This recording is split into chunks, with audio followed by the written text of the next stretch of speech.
ताऊ देवीलाल, स्वर्गीय चौधरी देवीलाल, जिनको पूरा देश और हरियाणा ताऊ के नाम से जानता है, जिन्होंने हरियाणा के निर्माण में अपनी अहम भूमिका निभाई, देश के उप प्रधानमंत्री रहे और हरियाणा के कई बार मुख्यमंत्री रहे। और एक ऐसा वक्त था जब चौधरी देवीलाल देश की राजनीति के शिखर पर थे, और एक मौका ऐसा भी आया कि जब वो देश के प्रधानमंत्री पद पर पहुंचने वाले थे, लेकिन किसी वजह से उन्होंने अपने कदम पीछे खींच लिए और वीपी सिंह उस वक्त देश के प्रधानमंत्री बने, जबकि सब तरफ से आवाज चौधरी देवीलाल के लिए आ रही थी। चौधरी देवीलाल, जिनको किसानों का नेता कहा जाता है, किसानों का मसीहा कहा जाता है, ताऊ देवीलाल, जिनकी हर एक राजनीतिक दल की तरफ से तारीफ की जाती है और उनकी तारीफ के साथ साथ उनके काम की, उनके राजनीतिक करियर की मिसाल भी दी जाती है। सभी उनका सम्मान करते हैं। देश की राजनीति में कुछ ऐसी शख्सियत रही हैं जो राजनीति से ऊपर उठकर दूसरे दलों के लिए भी सम्मानीय रही हैं, और एक ऐसी शख्सियत ताऊ देवीलाल भी थी। अब हुआ ये कि ताऊ देवीलाल की प्रतिमा पर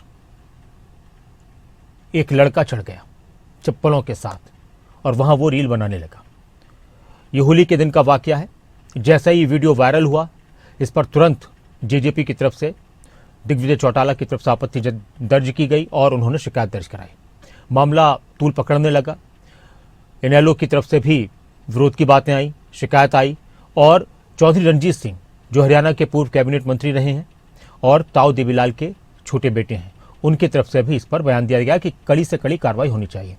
अब जिस लड़के ने ताऊ देवीलाल की प्रतिमा के ऊपर चढ़कर वीडियो बनाया, उससे जब पूछा गया कि तुमने ऐसा क्यों किया, तो उसका कहना था कि मैं तो जानता ही नहीं ताऊ कौन है, मैं जानता ही नहीं था कि मैं क्या कर रहा हूं। मामला थाने तक पहुंचा, पंचायत तक पहुंचा, पंचायत में एक फैसला हुआ, और पंचायत का जो फैसला था वो क्या था, ये घटना कहां की है, राजनीतिक दलों की तरफ से क्या कुछ कहा गया, ये रिपोर्ट देखिए। हरियाणा के भिवानी में पूर्व उप प्रधानमंत्री चौधरी देवीलाल की प्रतिमा के अपमान पर बवाल मच गया था।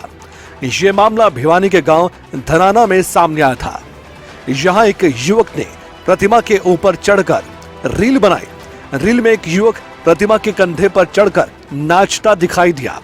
इन सब में से एक युवक उसी युवक का वीडियो बना रहा था जो इस प्रतिमा के अपमान का आरोपी था। ये वीडियो सामने आते ही चौटाला परिवार नाराज दिखाई दिया। चौधरी देवीलाल के पड़पोते जेजेपी नेता दिग्विजय चौटाला ने सिरसा के एसपी को शिकायत देकर कार्रवाई की मांग तक उठाई थी। इससे करोड़ों लाखों लोग जो देवीलाल जी को चाहने वाले गरीब किसान मजदूर कमेरा वर्ग के लोग इस हरकत से बहुत ज़्यादा आहत हैं। कम उम्र के नौजवान लड़के अगर इस तरीके से अपने महापुरुषों की प्रतिमा के साथ बर्ताव करेंगे तो हम कैसे अपने सुनहरे भविष्य को लिखने की कामना कर सकते हैं। पूर्व उप प्रधानमंत्री देवीलाल की प्रतिमा पर चढ़कर रील बनाने के मामले में धनाना गांव में खाप पंचायत तक बुलाई गई। जाटू खाप 84 की पंचायत के सामने आरोपी का परिवार पेश हुआ।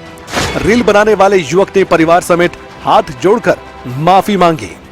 युवक के परिजनों ने देवीलाल की प्रतिमा को गंगा जल से धोया। माफी और प्रतिमा को गंगा जल से धोने के बाद मामला सुलझ पाया।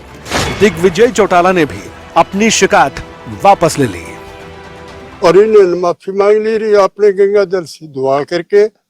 और हम ताऊ का जो है ना अमर रहे, ताऊ देवीलाल अमर रहे के जो है ना नारे के साथ में हमने सब इसका पूरा जो है ना सजेशन कर दिया है। ठीक 2 रोज पहले ही भिवानी के धनाना गांव में स्थापित पूर्व उप प्रधानमंत्री स्वर्गीय चौधरी देवीलाल की प्रतिमा पर खड़े होकर एक युवक ने रील बनाकर सोशल मीडिया पर वायरल कर दी थी। जेजेपी नेता दिग्विजय चौटाला के संज्ञान में आने पर दिग्विजय चौटाला ने सिरसा एसपी को दोषी युवक की पहचान कर देवीलाल की प्रतिमा का अपमान करने वालों को लेकर कार्रवाई की मांग की थी। बवाल हुआ तो इस मामले में युवक ने माफी भी मांगी थी। हाँ जी, हमारे बच्चा पर गलती होगी, आगे ऐसी गलती नहीं होगी। कोई भी हो तस्वीर दे रखे है तो शुभ के लिए दे रखे, वहाँ उसका सर झुका के चलो। या बच्चा पर होगी तो आपने गलती मान ली। इस घटना को शर्मनाक और महापुरुषों का अपमान करार दे दिया गया। परिवार की माफी के बाद मामला सुलझ गया है। लेकिन ये मामला उन युवाओं के लिए एक सीख है जो महापुरुषों का अपमान करते हैं, उनकी प्रतिमा का सम्मान नहीं करते। इसलिए महापुरुषों का सम्मान करना कितना जरूरी है ये आज बताने की भी जरूरत नहीं है, क्योंकि इन्हीं महापुरुषों की बदौलत आज बहुत कुछ हमें हासिल हुआ है। भिवानी से जगबीर घनघस, न्यूज डेस्क, खबरें अभी तक।